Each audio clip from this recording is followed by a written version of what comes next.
My name is David. I'm just an average office worker. I'm not really into standing out, so I'm pretty quiet at the office.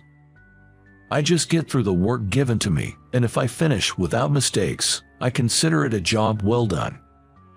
While my colleagues are hustling to climb the corporate ladder, I'm not really interested in promotions. I just hope for a peaceful day, every day.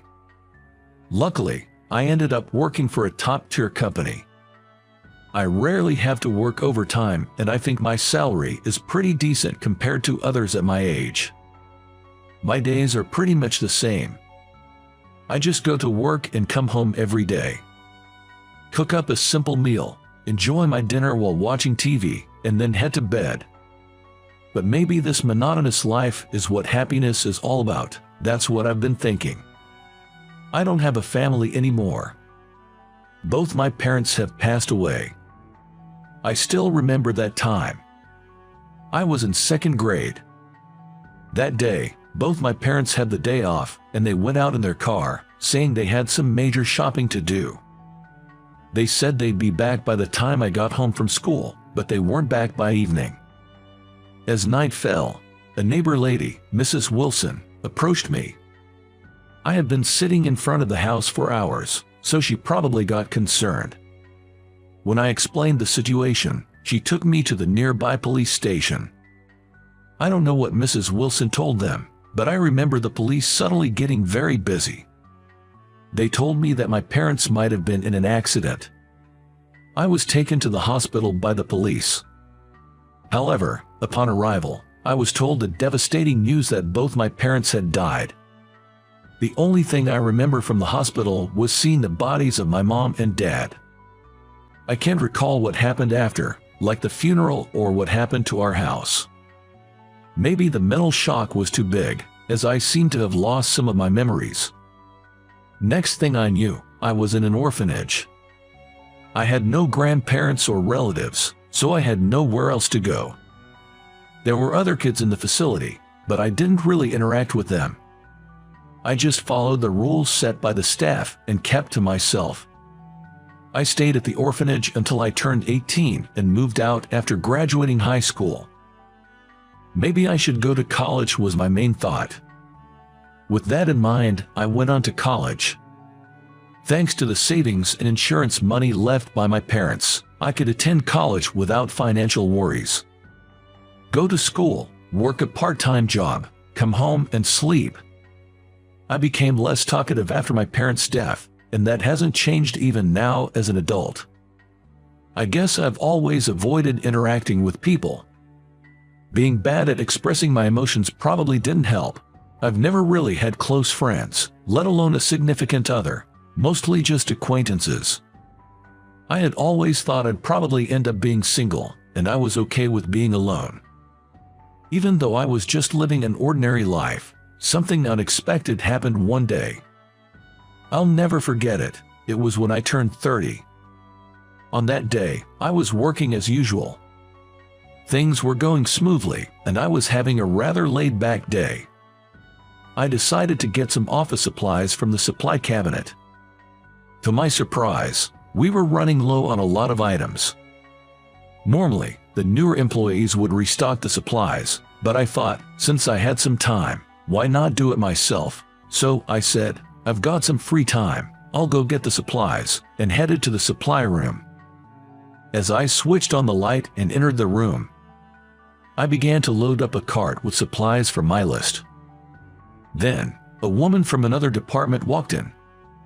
Our eyes met, and we gave each other a courteous nod.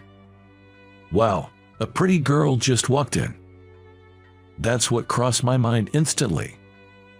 It wasn't a crush or anything, but I found myself wondering, is she from the next department? I don't recall such a pretty girl working here. Taking a closer look, she had these cute beauty marks under her eyes, which made her already cool-looking eyes appear even more attractive. No, don't keep staring. It'd be so embarrassing if she caught me.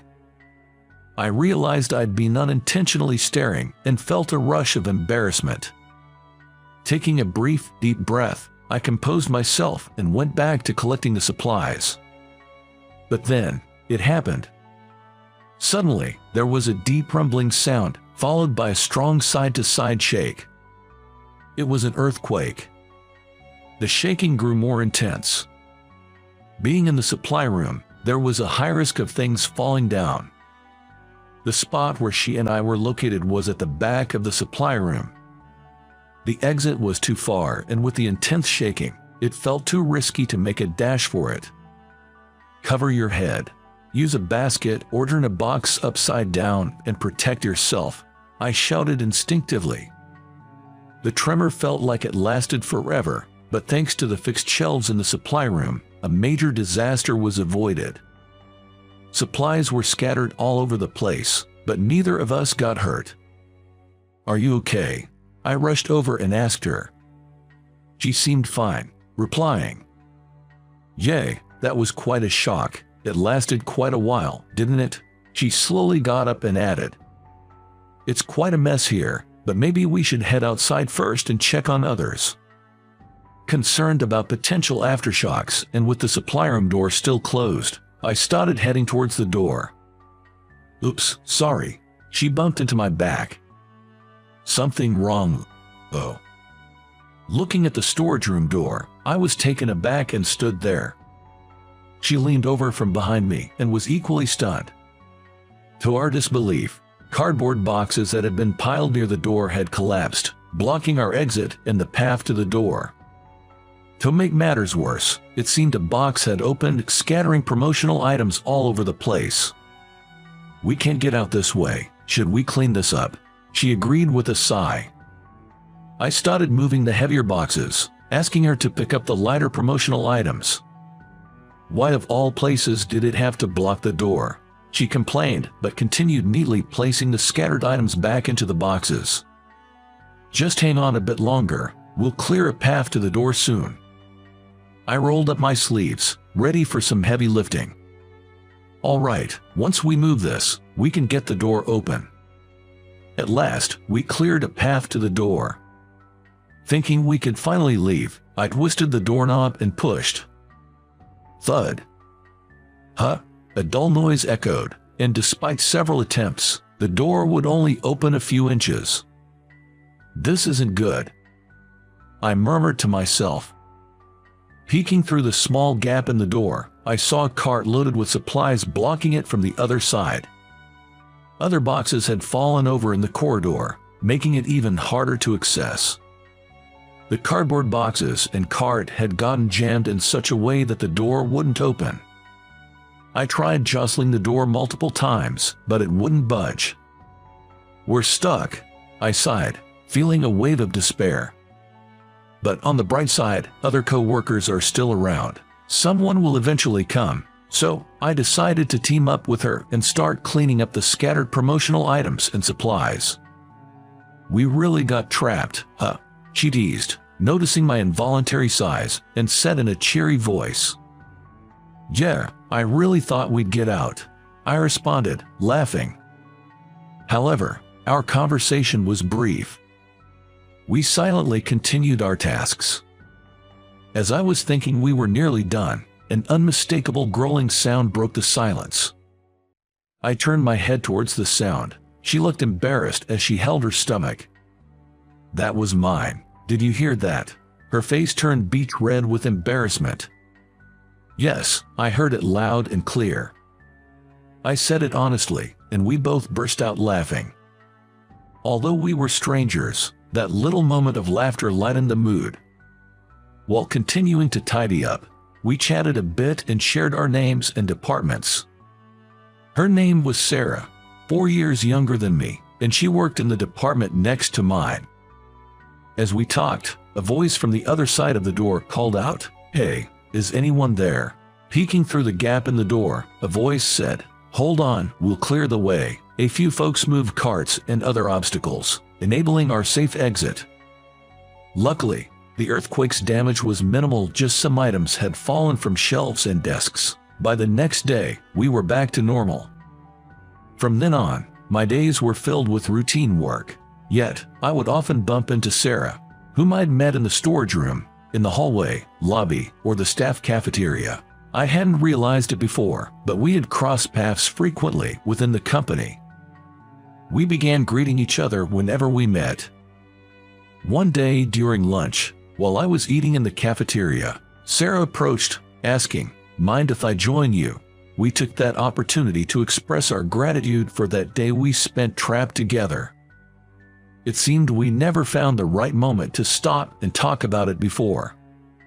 Sarah also wanted to thank me, saying, "I'm so glad you were there with me that day. I'm not sure if I could have gotten out if I was alone in the storage room. You really saved me." From then on, I often chatted with Sarah. Due to our lunch breaks frequently overlapping, we'd often eat together or have coffee afterwards. Though I was always a bit shy and struggled to converse, Sarah was always proactive in starting conversations, so there was never a lull. Eventually, we began to occasionally dine out in the evenings. It felt strange for a socially awkward guy like me to be out and about, engaging in so much conversation. Somehow, I just clicked with Sarah. After one of our meals, Sarah opened up about her feelings for me. It was the first time that someone confessed to me like that. I was taken aback, but that's when I realized my own feelings. Soon, Sarah and I started dating. Things moved swiftly, and before we knew it, we were discussing marriage. After a successful proposal, I visited Sarah's parents. On the day of the visit, Sarah's parents, who also lived with her older brother and his wife, warmly welcomed us. While I had planned for a brief visit, they insisted on having dinner together, making me feel right at home. Being a man of few words, I barely answered the family's questions. They even inquired about my family. I answered all their questions honestly. However, a few days after the visit, I received a message from Sarah. Apparently, Sarah's sister-in-law, Lisa, wanted to have a word with me. I wondered if they might be against our marriage, but that wasn't the case.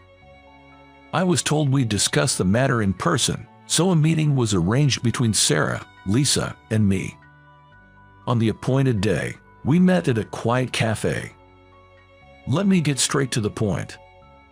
Lisa began, then started asking detailed questions about my mother. When she passed away, her name, maiden name, place of birth, blood type, and more. She also inquired why I didn't have any grandparents or relatives. I answered everything within my knowledge. After a pause, she said, "Look at these photos. Does this woman look like your mother?" She showed me 2 pictures of a young woman who unmistakably resembled my mom. After confirming the resemblance, she took another breath and asked, "You're an only child, right?" When I replied yes, Lisa gave a quiet nod. She took another deep breath and said, "Let me tell you the truth about you," looking me straight in the eye. Confused, I waited for her next words. "This woman, she's my mother." Lisa's lips trembled as she spoke. I was in disbelief, asking her to repeat herself over and over. But she was unequivocal. "She's my mother." What does that mean? I tried to organize my thoughts as I listened to Lisa's story.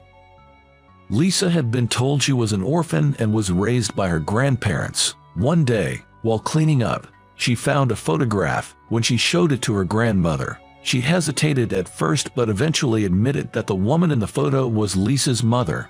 She also explained why Lisa had been separated from her parents. To start with, Lisa had a brother 2 years her senior. Their mother became pregnant with him at 16. Both parents were the same age, meaning the father was also 16 at the time. The mother was determined to have the child, and the father intended to marry her when he turned 18. However, this was met with strong opposition from the mother's parents. These grandparents were strict and believed in strict adherence to family traditions. Yet, the young mother persisted and gave birth at the age of 16. Afterward, while juggling jobs having dropped out of high school, she entrusted childcare either to daycares or her parents. The father, on the other hand, continued attending high school while working part-time jobs to make ends meet. Both were genuinely committed to raising their child. Despite the continuing objections from the grandparents, the young couple had decided they would marry once they turned 18. Then, Lisa was conceived. The news infuriated the grandparents, but the baby was eventually born. This birth took place when both parents were 18, and they intended to register their marriage that very year. However, the grandparents staunchly opposed, especially against the father, whom they perceived as the culprit for their daughter's teenage pregnancy. Frictions became a daily affair, primarily revolving around the children's future and caregiving.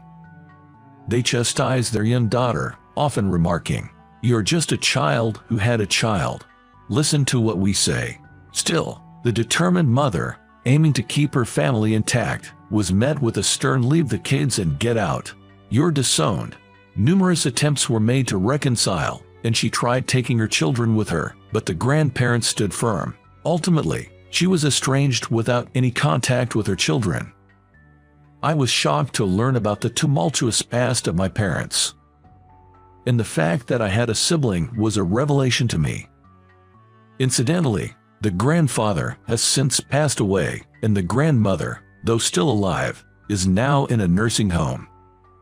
Lisa, without mentioning anything about me, had inquired again about her mother. Moreover, given that our grandmother's surname was quite unique, she was certain that they were blood-related. The week after hearing this story, I, along with Sarah and Lisa, visited our mother's childhood home. Presently, my elder brother's family is living in our grandmother's house, and it was the first time I was introduced to him. Following that, Lisa and I went to the nursing home where our grandmother resided. Although hesitant to meet her at first, we decided to have a conversation. Initially, our grandmother couldn't believe my existence and was taken aback, but noticing the resemblance I bore to my mother, she mentioned how much I looked like her. Our grandmother was unaware that my mother had married my father, and she certainly had no knowledge of the tragic car accident that took my mother's life. Hearing this, tears streamed down our grandmother's face. She deeply regretted disowning her daughter due to parental pride and expressed her desire to apologize if given a chance to meet her daughter again. The town where my mother and Lisa grew up was quite a distance from my current residence, yet, little did I know, my sister lived so close by. That year was not just significant for meeting Sarah, but also for discovering and connecting with blood relatives like my siblings and grandmother. Fast forward a few years. "Daddy, no, Dad's playing with me. Daddy, Daddy. All right, let's all play together, okay?" I was surrounded by my children, unable to move. My kids really love their daddy. Oh, and don't get me started on me. I'm crazy about him too. Sarah teased as she too hugged me. "Come on, Sarah, not you too." Everyone giggles and clings to me. Now 38, I'm living a lively life with my 3 beloved sons and my cherished wife, Sarah. And we're soon expecting our 4th child. Since then, I've been in touch with my sister living nearby, and her 3 sons and my children play together as if they were siblings. Though my elder brother lives far away, we, along with my sister's family, visit him annually during the summer break without fail. Interestingly, my brother and I have similar facial features, and even more intriguing is how much my brother's children resemble younger me. When we look closely, all the children share striking similarities. We all look as if we were born from the same parents. We often jest. The bond of blood is indeed mysterious. Despite never having lived together with my siblings, our interactions felt natural from the start. Given how I was never adept at social interactions, me being able to interact well with my siblings surprises me. Having once believed I would live a life of solitude, never did I imagine that in just a few years, I would be surrounded by the warmth of a family. Life truly is unpredictable. I aim to cherish this unexpected happiness.